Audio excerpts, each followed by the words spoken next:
Hey guys, Neilyo here with another Gungho video to talk to you about some stuff in MoP, like rogue talents and glyphs and whatnot, and to announce the winner from the comments from my last Gungho video. That will be DJ ADFK21. So keep an eye out in your inbox for a message to get your prize. And thank you guys all for participating. Comment again on this video for another chance to win some free Gungho. And again, the winner will be announced in the next video I make, and the winner will be chosen from the comment section on this video on YouTube. And then also, if you want to try Gungho, it's 50% off right now with free shipping, and they now take PayPal. I did a webcam testimonial video after trying Gungho. I'll have them link that in the description of this video if you guys want to watch that. But if you want to look up a little bit more about Gungho, you should check out this wiki article here. This is one of the ingredients that's in Gungho. It's not like other energy drinks or energy shots. It doesn't rely on the caffeine mainly for the energy and alertness. It has a lot of good natural ingredients that help with calm focus and alertness, and then it has this ingredient too, which, just read the wiki, it's really awesome. There's a lot of scientific studies that show a lot of really amazing benefits from it. Alright, so for the specs, I made a first impression on Next Level PvP, so this will be a updated version with some new information that I've gotten from talking with friends who have been playing some. I haven't done any war games yet, really, but from what I hear, I can tell quite a bit.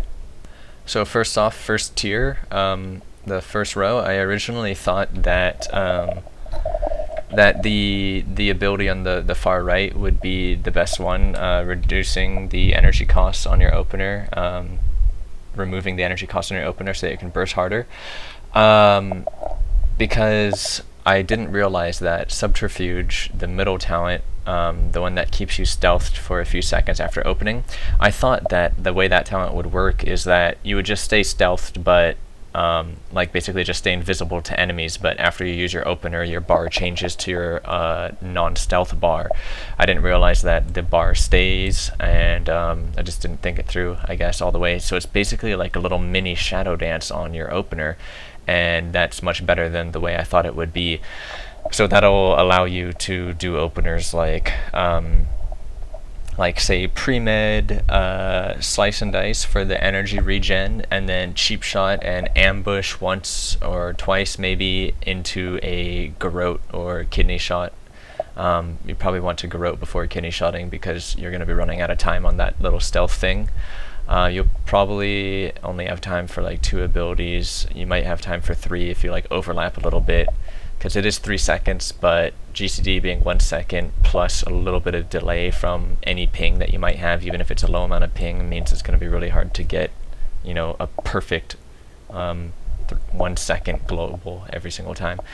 But yeah, that just makes your openers really nice. And if you open in a way like it's possible to open on a caster without using a stun, like doing a pre-med slice and dice for the energy regen, garrote, ambush, if it crits, you can probably 4-point kidney shot. If it doesn't, then you ambush a second time, and then you kidney shot. They're not on stun DR, so then that kidney's full, and then you can dance into that right there after you already got a few ambushes on in the first place, and then follow up that kidney shot with a cheap shot on your dance. So you can get a couple extra ambushes basically added onto your dance if you use that subterfuge and you don't put them on stun DR, so that you can have a full stun for your dance. So the possibilities with that are really nice, and every time it's going to make re-stealthing that much more valuable, because your opener will be bigger with the ambushes, and it'll just make juking better too, by avoiding getting opened on by other people and stuff like that.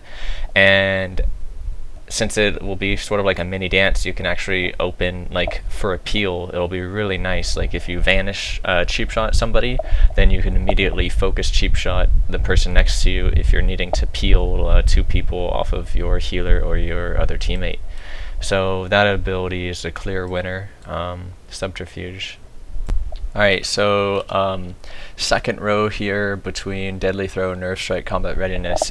Deadly Throw, yeah, is pretty awesome that it can interrupt with 5 combo points, but the fact that it's going to cost 5 combo points, that's a high price to pay. So in some clutch situations, I can see it being useful, but it's going to be, yeah, a really high cost to pay because you're going to be having to keep Slice and Dice up a lot, and it's going to prevent you from getting a kidney sooner and refreshing the Slice and Dice, and then possibly needing a recoup up if you're taking a lot of damage, or spamming Feint to reduce damage, costing energy. So, I mean, it's nice, but it's not as practical as the other options, I feel like. Nerve Strike, that I can see that being really good for peeling, because 50% reduced damage for 6 seconds after you stun them. That's really nice for peeling, and that has good synergy with your subterfuge, being able to stun multiple people without even dancing. And then if you need to dance peel, that's got nice synergy. You can get that Nerve Strike effect up on multiple people, or even peeling for yourself too, just stunning them, like even for like a really short stun, like you can do like a 1-point kidney shot even, just to get that effect up if you're really desperate to reduce their damage. And then stacking that Nerve Strike effect with elusiveness in the next row, Feint, reducing your damage by 30% with elusive talent. It's going to give you some nice survivability. But for now, not knowing how squishy rogues are, Combat Readiness is what I will be taking until I see how survivability is, and if it feels like I have good enough survivability, I can give up Combat Readiness and take Nerve Strike, because Nerve Strike can help everybody on your team, and it helps every single time you stun somebody. So throughout a full length match, you're going to be getting a whole lot of use out of Nerve Strike, whereas Combat Readiness, you're only going to be using it a few times, perhaps like every few minutes, or even longer if you don't need it, because ideally Feint has no cooldown. Okay, the next row, I think Feint is the obvious choice. Feint, elusiveness, gives your Feint ability 30% reduced damage taken. That's from all sources, so it's like a mini Combat Readiness that doesn't have to stack, has no cooldown, and only a 20 energy cost, so it's pretty cheap, and you can spam it. So basically, you'd want to be feinting when you're taking some bursts, and then Combat Readiness only if you absolutely have to, when Feint isn't enough. But it may turn out that Feint, that Feint talent, elusiveness, may be enough, and you might not need Combat Readiness, in which case you can pick up Nerve Strike. And Combat Readiness and Cloak aren't on a shared cooldown anymore though, so that is one thing that's really nice about having Combat Readiness with Cloak. And then also in the glyphs, I'll show you the glyph page later, but I feel like Cloak glyph is pretty easy to get right now. You don't really have to give up much for it, and Cloak glyph reduces physical damage taken by 40% also, so that gives you another reason to potentially not need Combat Readiness by having the Cloak glyph coupled with the Feint damage reduction. And then the other options on the Feint row, elusiveness row, cheat death. Everybody knows how unreliable cheat death is. You just get killed straight through it anyway so much of the time. So elusiveness is just going to give you so much more use, and so much more reliable, since it basically empowers you because it's on demand. You can use it at any time if you're good with it. If you are good with Combat Readiness, saying like when a redirect comes to you in the GTD before they can kidney shot after redirect, you pop Combat Readiness. If you're quick, you can do the same thing with Feint now if you're in range of somebody to Feint. and basically just predict that type of stuff and feint before you take damage, so that can help you a lot. And then the leeching poison, yeah, just doesn't seem very good. And then the next row, originally I thought burst of speed would be the way to go because the no cooldown, as much as I love Shadow Step, I thought burst of speed would be better over the course of a game, but it turns out that it only makes you immune to being re-slowed by the same type of slow. So if you burst of speed out of crippling poison, you can get slowed by like frost mage slows while your burst of speed is active. So that totally screws you over, and for 60 energy it ends up just being really awful when that happens. And yeah, so Shadow Step is most likely better, and it just gives you that instant swap instead of having to sprint over to them swapping, and it makes it so much more obvious if you're just sprinting over to swap. It may turn out, if things are really bursty, that preparation could be useful.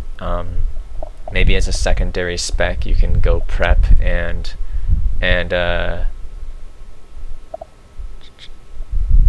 yeah, the testimonial, sorry, I was reading something. But if things are really bursty, prep could be worth it as like a secondary spec. When you know who you're fighting, you can switch to prep if it's a team that you're trying to rush down really hard and just blow all your cooldowns really fast. And having subterfuge with 2 vanishes would be really awesome. It's practically like you have a whole nother dance if you've like every 2 vanishes is like getting an extra dance, and if you prep really fast and chain them together, like when your dance is over and stuff and you save up full energy, it's like having another dance. So that could be really nice for those comps when you're playing that's a full rushdown comp. But of course, if you don't kill anyone by the time your prep is over, you're gonna be pretty screwed, not having any Shadow Step or burst of speed. Then the next row, this one, dirty tricks for now, I like the best. Gouge having no cost is awesome. That's gonna make focus gouging so nice. You would actually rather focus gouge to interrupt somebody instead of focus kicking them if the target that you're currently on has something that you could kick. So then, well, it depends on who your combo points are on and stuff. But if you don't have any combo points, then you can focus gouge and then save your kick for the target you're targeting, or switch that around. But that'll just make focus gouging so much better, peeling and interrupting and whatnot. So that's really nice. And then gouge not breaking from your bleeds will be nice.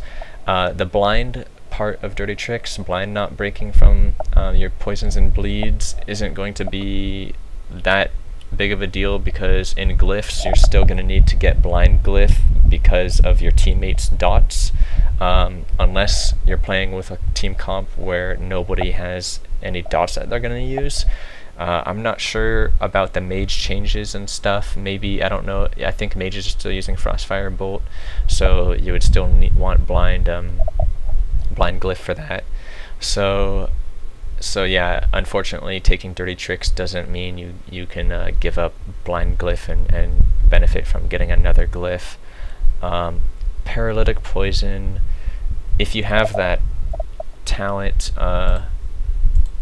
if you have the deadly brew thing, if that still is there for what's it called, for like assassination, if you don't need crippling poison, then I can see paralytic poison being kind of nice, but would have to test it out and see how it works. But Prey on the Weak, that can be really good. If things are quite bursty, then I can definitely see Prey on the Weak being better than dirty tricks, since you're going to need that blind glyph anyway. Giving up dirty tricks doesn't mean your blind's gonna get broken by dots. So you're gonna give up that awesome gouge utility, but you'll benefit from every stun being extra burst, and if things are really bursty, then that's going to be really big. And then if you also don't need as much survivability because of cloak glyph and faint damage reduction talent, if you do give up combat readiness, having Nerve Strike with Prey on the Weak is going to be really nice. After every stun, they take more damage during the stun than after the stun. They do less damage. It's just making your stuns extremely powerful. If you couple both those talents together, or even just having one of them, is still really nice. And then the last row, well, I'll have to see how Shuriken Toss is. It's low energy cost, so that's nice. It depends on how much you're being kited. If games are long enough to where you're getting kited often, then Shuriken Toss could definitely be worth it to keep the damage going. Because I'm not really sure, just looking at the number for how much damage it does right now. I'm not really sure how much damage that'll be at 90 compared to the health pools and damage reduction talents and glyphs and whatnot. But I can easily see it being not that much damage. I don't know how much it scales, but how much it'll scale, but yeah, it might not be that good. We'll have to see. Basically, can't really know for sure until we see how much damage it does. But I don't think will be kited enough to need that to do extra damage while we're being kited. And versatility, no cooldown on a redirect, that's pretty cool, but it seems like Anticipation will be the best talent because it's just going to open up a lot of interesting possibilities with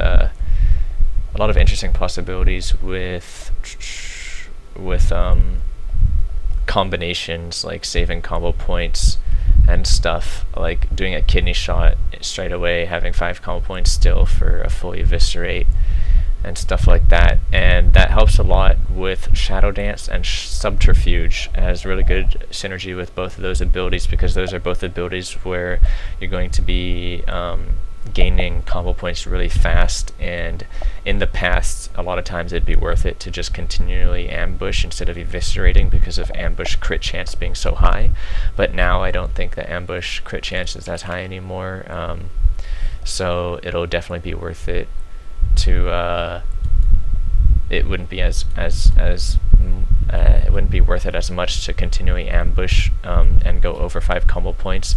But with Anticipation now, you can ambush and go over 5 combo points without worrying about missing out on those eviscerates until your Anticipation is fully stacked. So that's really nice, because without Anticipation, it'd probably be worth it to eviscerate during a dance instead of ambush when you're at 5 combo points. But now with Anticipation, if you use that, then you can just keep on spamming ambush for the entire duration of your dance to get as many ambushes as possible, and then you'll have as many ambushes as possible until your Anticipation is fully stacked. And then from there on, you can, have a few options. So that talent is really looking forward to that one. And okay, so now for glyphs. Blind Glyph, of course, I already talked about that. Shiv Glyph, because Shiv has a cooldown now, so I feel like that will be pretty necessary. Oh yeah, I forgot a second about Garrote Glyph. Instead of Cloak of Shadows Glyph, that's where Garrote Glyph would probably go. So back to that combat readiness discussion I had before about if you don't need combat readiness as much because your survivability is good, you can give it up because of Cloak Glyph and then get the other talent in that row. But if you want Garrote Glyph, then you're going to have to either give up Cloak Glyph or Shiv Glyph. Maybe I'll have to play and see in MoP how much you have to Shiv. Maybe the 2 seconds off Shiv Glyph won't be that noticeable and you won't need it, and then you can get Cloak Glyph and Garrote Glyph. But that just is situational, depends on how squishy rogues feel. If combat readiness, I feel like combat readiness plus the feint talent and then plus all the other rogue cooldowns that you have to survive should be enough to not need Cloak Glyph. And who knows, Feint might be even enough to not need combat readiness or Cloak of Shadows glyph, and you can pick up that Nerve Strike talent. But yeah, so I would definitely want Groat glyph for Subterfuge. It'll have nice synergy with Subterfuge, and for dancing, of course, and then Vanish. So either probably give up Cloak glyph for now for Groat glyph, and then the minor glyphs, not that big of a deal, but poisons for sure, just in case your poisons run out in a match. Applying them faster will help. A Distract glyph is actually something that can be somewhat useful in rare situations. Having it further range can help you to land a sap better, or by distracting them, you know, to turn around for a second and just barely get into range. And then I just did Glyph of Decoy just because it seems pretty cool, but won't really make any difference, and there's no other glyphs really that make sense.